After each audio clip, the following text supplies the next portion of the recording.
నేను చెప్తానండి. యాక్చువల్గా మా కౌశల్ ఆర్మీ ఫ్యాన్స్ ఎవరైతే ఉన్నారో వాళ్ళు ఫస్ట్ అందరికి ప్రతి ఒక్కరికి రెస్పెక్టివ్ గానే కామెంట్స్ పెట్టారండి. ఏదైతే జరిగిందో లోపల ఒకటి ప్రతి ఒక్కరు లోపల ఎన్నో పెట్టుకొని అందరూ ఒక గ్రూప్ లాగా ఫామ్ అయ్యి ఫస్ట్ తేజస్విని లైన్ గా అయింది. ప్రతి ఒక్కరు అట్లా గ్రూప్ లాగా ఫామ్ చేసుకొని ప్రతి ఒక్కరు ఎలిమినేట్ అయిన కొద్ది ఇవ నేను ఒక మాట ఏంటంటే ఎలిమినేషన్ ఎవరైతే అయ్యారో వాళ్ళు ఎలిమినేట్ అవ్వడానికి 25% రీజన్ వాళ్ళ క్యారెక్టర్ అయితే 75% అది కౌశల్ని గెలికినందుకే 100% ఎలిమినేట్ అయిందని చెప్పేసి మా అభిమానులు అందరినీ నమ్మకం అండి. ఎందుకంటే మనం చూసుకున్నట్టయితే ప్రతి ఒక్కరు కౌశల్ అన్నతో గొడవ అయిన నెక్స్ట్ దానికి ఎలిమినేట్ అయిపోయారు. ఎట్లా గణేష్ వరకు కూడా ఉన్నా మనం చూసినట్టయితే.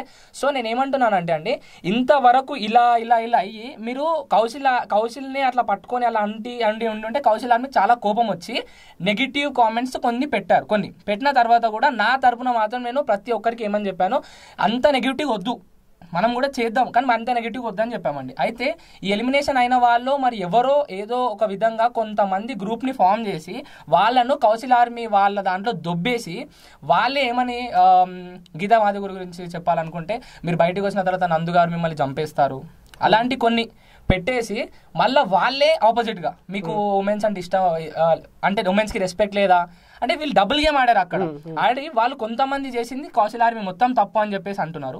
ఇంకోటి బాబు గోగినేని గారు కూడా మొన్న బయటకు వచ్చి ఇలా చెప్పారు.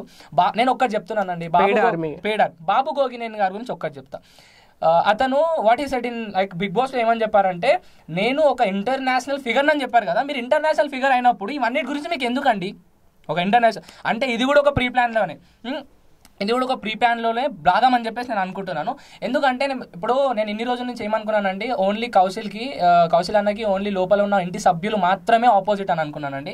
కానీ ఈ రియాలిటీ షో బిగ్ బాస్ ఈ నాన్నగారిది ఏం తప్పలేదు అనుకోవచ్చు, కానీ ఈ బిగ్ బాస్ అనే ఒక డైరెక్టర్ ఎవరో మాకు తెలియదు, వాళ్ళు ఇంత కుట్ర కూడా వాళ్ళు చేస్తారని చెప్పేసి ఎన్నడూ అనుకోలేదు నేను. అంటే ఏం జరుగుతుంది కుట్ర ఏం జరుగుతుందండి చూసారు కదా మీరు, మొన్న ముత్యాల టాస్క్ ఏదైతే ఉందో ఆ టాస్క్ లో చూసినట్టయితే మీరు అంత జెన్యూన్ గా ఒక రియాలిటీ షో సెకండ్ ప్లేస్ లో ఉందని చెప్పి నాన్నగారు అంత ప్రౌడ్ గా చెప్పినప్పుడు నేను చాలా ప్రౌడ్ గా ఫీల్ అయ్యాను. ఒక మన తెలుగు షో సెకండ్ ప్లేస్ ఉందని, సో రియాలిటీ షో అని. సో నేను అదే విధంగా మాట్లాడుకున్నట్టయితే ఒకవేళ నిజంగానే ఒక జెన్యూనిటీగా అయితే మీరు ఏదైతే ముత్యాల టాస్క్ ఉందో అది అందరి ముందు పెట్టేది ఉంది, బయట అందరి ముందు కంటెస్టెంట్స్ ముందు పెట్టేది ఉండే కదా, అది లోపల పెట్టి ఒకరినొకరు పిలిచి ఏం తెలుసా అండి అన్ని బయటే ఉండొచ్చు అట్లా ఉంది. అదే అండి మ్యాటర్ అడ. సో అక్కడ నుండి మా అందరికి రెడ్ హ్యాండెడ్ గా బిగ్ బాస్ గారు దొరికిపోయారు, ఇట్లా చేస్తున్నారు దొరికిపోయారు. సరే ఫైన్ చేశాడు, ఓకే నైస్, అంతా అయిపోయింది. అయిపోయిన తర్వాత లాస్ట్ గీతా మాధురికి ఏమి ఇవ్వాలో అంటే వారు ప్రీ ప్లాన్ తోటి ఎవరెవరికి ఏమేమి రోల్స్ ఇవ్వాలి. ఇప్పుడు గణేష్ గారు ఉన్నారు, మన రోల్ రైడర్ గారు ఉన్నారు, వీళ్ళిద్దరు కొంచెం తెలివిలో కొంచెం వాళ్ళకి పోలీసు డిటెక్టర్ ఇచ్చేయడం ఏందండి, అంటే వాళ్ళకి ఇస్తే దొరకబట్టలేరు. ఈ వీడియో గనుక మీకు నచ్చినట్లయితే లైక్ చేయండి, షేర్ చేయండి. మరిన్ని వీడియోస్ కోసం మా ఛానల్ను సబ్స్క్రైబ్ చేయండి.